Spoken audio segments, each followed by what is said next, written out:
Hi and welcome to the first ComhlamhDunLaogh online video report. Over the coming months, various ComhlamhDunLaogh members and activists will be bringing you reports on ComhlamhDunLaogh events and activities.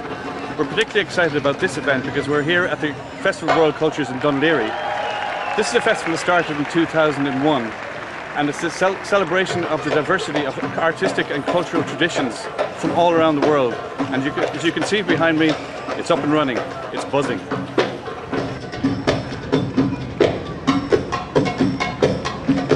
One of the key elements of the Dún Laoghaire Festival each year has been that of education on international development issues. With stalls, workshops and various events around the town, it is a key platform for raising awareness of international global issues. Here we are, for instance, at the Cool Earth Fair, at which ComhlamhDunLaogh will be presenting a workshop on the Saturday and the Sunday on the impact of climate change on developing countries. Very similar, actually.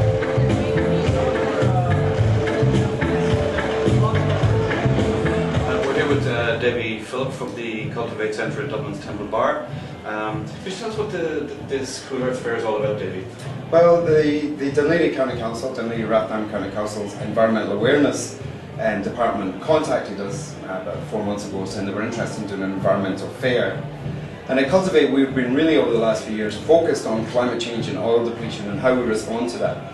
So we wanted to use the space here, which is very interesting, in a festival of world cultures where there's almost 250,000 people come through, to highlight these issues: climate change, energy and nature, biodiversity.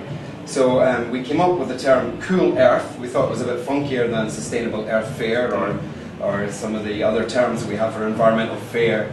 And what we have today is I think 50 stalls, 4 or 5 workshops over the weekend and about 14 speakers. I mean, clearly it's about raising awareness, but sure. In terms of a long-term objective, in terms of getting people to apply this, I mean, is that one of the key objectives? Well, I think what's very important now, where we've got a much greater awareness of climate change, is that we stress the pathways and the responses out of the big critical issue. The media are full of the droughts and the floods and the hurricanes, and people see it and they're more aware, but unless we spell out the pathways or start to explore what we can actually do, and it's going to be a lot more than changing our light bulbs, you know, and it's going to be particularly relevant here at Festival of World Cultures.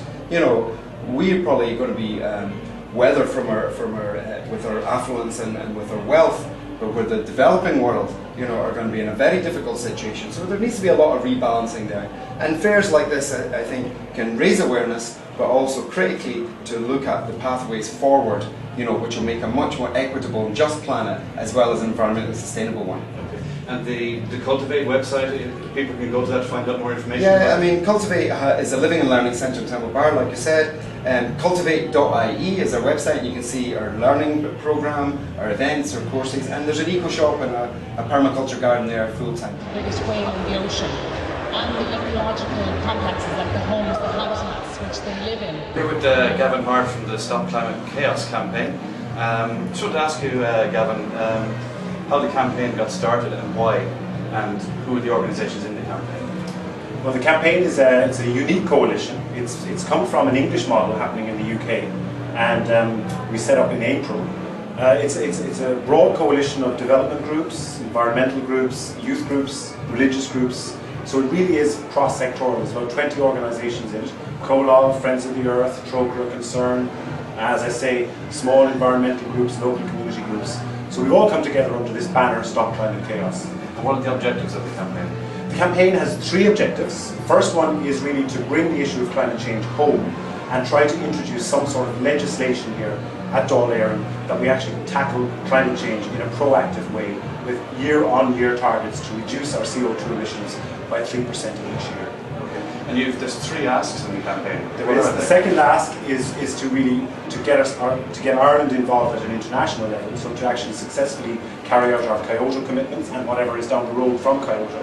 And then finally, the third ask, and probably one of the most important for a lot of the people in the group, is the whole area of the developing world, and actually making sure that our government and that the Irish people make available the resources for those who are going to be most affected in the developing world, the implications of climate change. So how can people take action now, practical action, through the campaign? Well, we have two specific issues or actions happening. On the 7th of November, we're going to have a lobby or politician about climate change, and that will be something that we'll be advertising on our website. And then on the 8th of December, we have another event which will be a sort of a feet on the street, and that's to coincide with the International UN Day of Action, where they are renegotiating the Kyoto Protocol in Bali on that week. So an International Day of Action on climate change. And so what's the web address for people? The web address is stopclimatechaos.ie.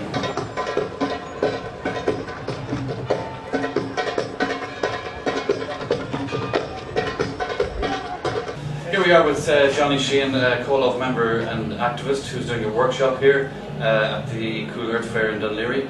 Can you tell us, Johnny, what's climate change? Obviously it is having a serious effect on developing countries. Yeah, well, I mean, as you know, climate change is going to result in increased global temperatures, and among the effects that's going to have is increased extreme weather conditions, so droughts and floods, hurricanes and so on, and those are particularly affecting developing countries now, not just in the future. And for example, many low-lying regions of the world, such as in parts of Asia, Bangladesh, southern China and the Pacific and so on, sea level rises could literally wipe out countries, but will have a serious effect on the livelihoods of people in areas like fishing, in areas like just shelter and all the different things people need. So what needs to be done? Well, there's first of all, obviously, a lot of people need to make choices for themselves, but and to actually change their lifestyle in order to reduce their impact.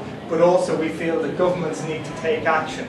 So, ComhlamhDunLaogh is a member, for example, of Stop Climate Chaos, and they call on action by governments around the world to ensure that annual temperatures don't rise by more than 2 degrees, and that in order to do that, we will have to stop our increase in greenhouse gas, our emissions, cut them and start reversing them by 2015, so within the next 10 years.